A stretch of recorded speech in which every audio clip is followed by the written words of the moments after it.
Recently, it was discovered that the Nestle Corporation had been abusing their water permits in California, essentially stealing millions of gallons of water to bottle and sell to consumers in one of the most drought-ravaged states in the country.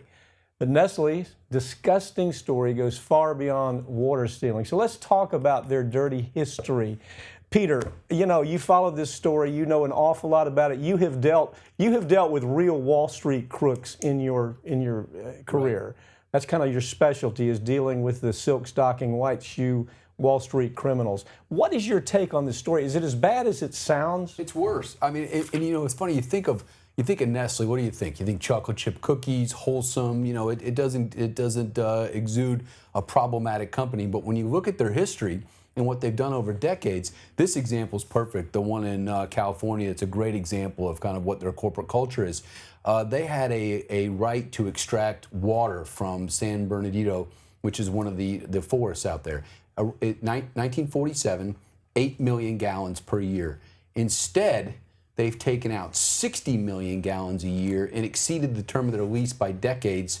And it's kind of an oops. So they bottle it up and sell it while people don't have water, which makes it even worse. That's just a good example. They seem almost like experts in capitalizing on tragedy. Oh, don't absolutely. they? I mean, if you look at their whole history, first of all, they're doing this in one of the, as I just said, one of the most drought-ravaged states in the country. Right. They're also, expect them in Flint, Michigan. Yeah, Flint's a great example. They're extracting water out of Flint and bottling it. When the folks and residents of Flint, as everybody knows in the national story, they don't have access to clean water. And what's Nestle doing? Capitalizing on that problem and selling them back clean water. Clean water should be a basic right in this country. I mean, we're not in sub-Saharan Africa where we're trying to dig wells. People should have access to clean water, and Nestle's capitalizing on places like Flint, Michigan, or California, where people don't have water to live every day. Well, isn't it based on Nestle's a position that there's no natural right to water? Oh, absolutely. Think about that. Their CEO actually said that. Yeah, he came right out and said, no, these people don't have any right. If we can buy it, and we can extract it, and we can sell it back to them, that's capitalism at its very best. That's the it is, and it's lax regulatory control. Again, it's just another example of,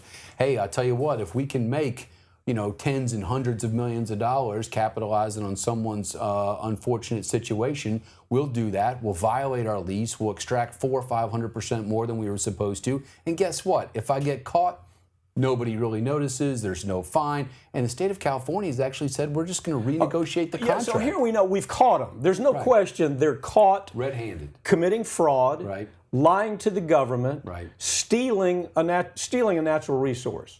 Now, if anybody watching this program were to do that, if they were to say, hey, look, I'm going to dam up my backyard, I'm going to keep all the water, and then I'm going to sell it back to the neighbors so they can water their lawn, they end up in jail. It's that. You laugh at them. I mean, it sounds ridiculous. Yeah, but exactly. But any question, they would land in jail, I think is my point. Right. And I think the problem here is what California is doing by not treating them like criminals is they're perpetuating a culture, aren't they? No, absolutely. And I don't care if it's the EPA, I don't care if it's Wall Street, I don't care if it's the DEA.